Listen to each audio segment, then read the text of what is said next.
What's up guys? So what if episode 9 just dropped, the season finale? What if the Watcher broke his oath? And I gotta say, it was kinda underwhelming. My disappointment is immeasurable, and my day is ruined. But it was also kinda awesome. I know that's confusing, but hear me out. What? We had amazing action, which has been pretty much a constant throughout the series, and amazing animation as well. And we got some pretty good payoffs with this last episode, but it almost just felt kinda hollow. Like we're supposed to care about these characters when we really haven't spent enough time to care about them. They are technically variants of characters we've already spent time with, but it doesn't really translate all that well in my opinion, which we'll get into right now, and as well where I think they'll be taking things from now on. And I'm proud to announce for the season finale review video, one sentence mode will be officially re-engaged. It will be shitty as ever, but it is what it is. I have to do it big for the finale. But before I enter that most legendary state, make sure to support your boy by hitting the sub button, turning on your notifications, leave a thumbs up, follow my socials, retweet and share if you think I did a good job. Also, I just want to say thank you guys so much for getting me to 300 subscribers. We're a little past that right now, but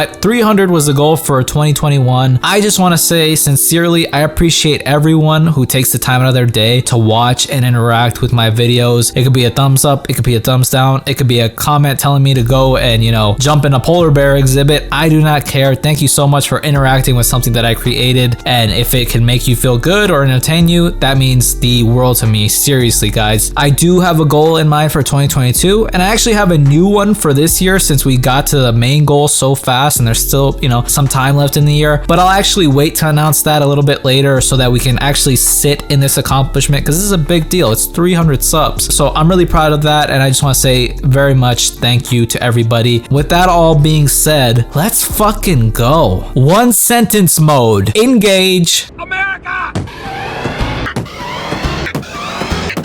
The Watcher gathers the Guardians of the Multiverse to fight Infinity Ultron up until a stalemate with Killmonger, trapping them in an absolute point and thus saving the day. That's all I got, guys. Was that good? Let me know if it was good or if it was shit. It's alright if it's shit. Listen, we also got some really sweet payoffs with the Watcher putting Black Widow into the universe that lost theirs from episode 3. Now that Scarlett Johansson and Disney are cool, I wonder if that's a bit of foreshadowing there. You know, I'm down to see Scarlett Johansson whenever, even if it would kind of make the Black Widow movie a little pointless, which some would argue that it might already be, but that's neither here nor there. We get a double Star-Lord team up. You love to see it. I love Star-Lord, you guys already know. Thor and Jane linking up again. Nothing really too new there. The post-credit scene was actually setting up that Steve Rogers and Captain Carter will have their last dance, and Gamora goes back and does whatever the fuck she was doing before, which we don't have any idea of, and we'll talk about that in just a moment. And the thing that'll probably actually be significant, since it looks like Strange Supreme will actually be popping up in live action in Multiverse of Madness, was the Watcher leaving him with the responsibility to watch over the Ultron / Killmonger Infinity Stone stalemate. Like, come on, Strange is totally gonna find a way to swap those stones, and thus the Infinity Stones will be present in Multiverse of Madness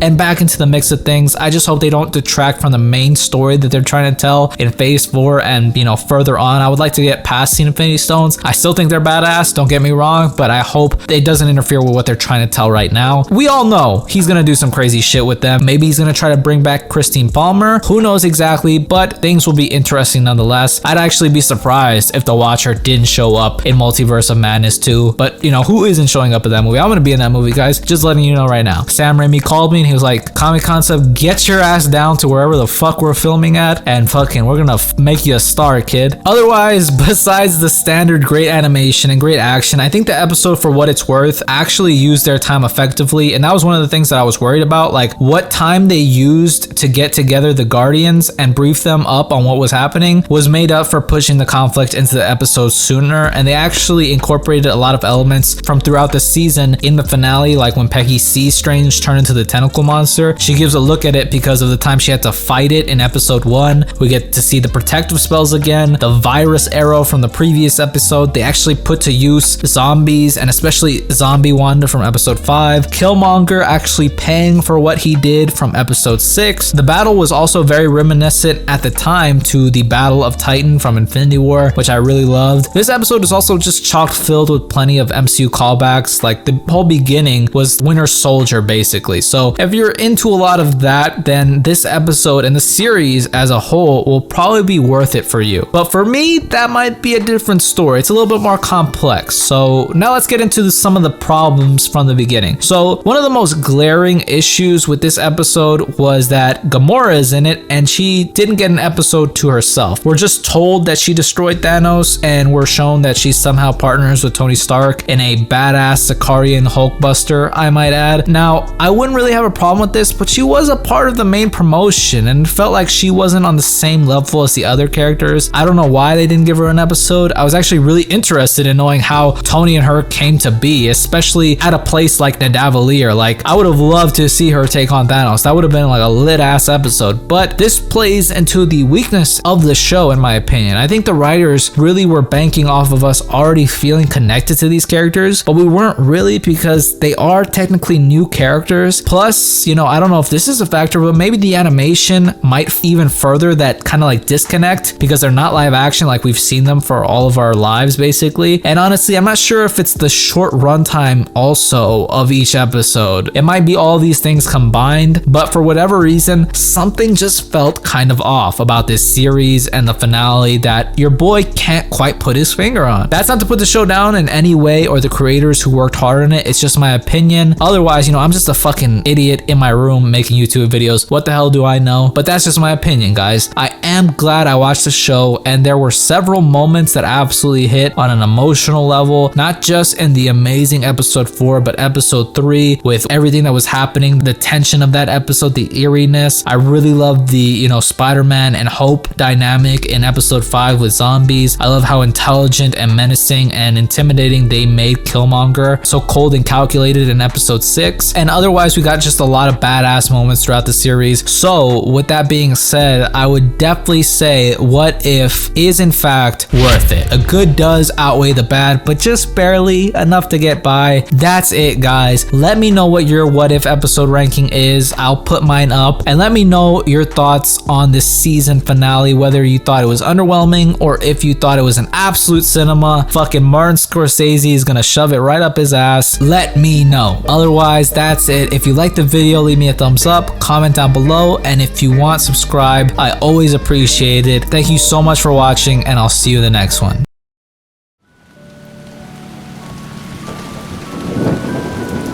At the end of the day, guys, maybe we just needed a bit more time.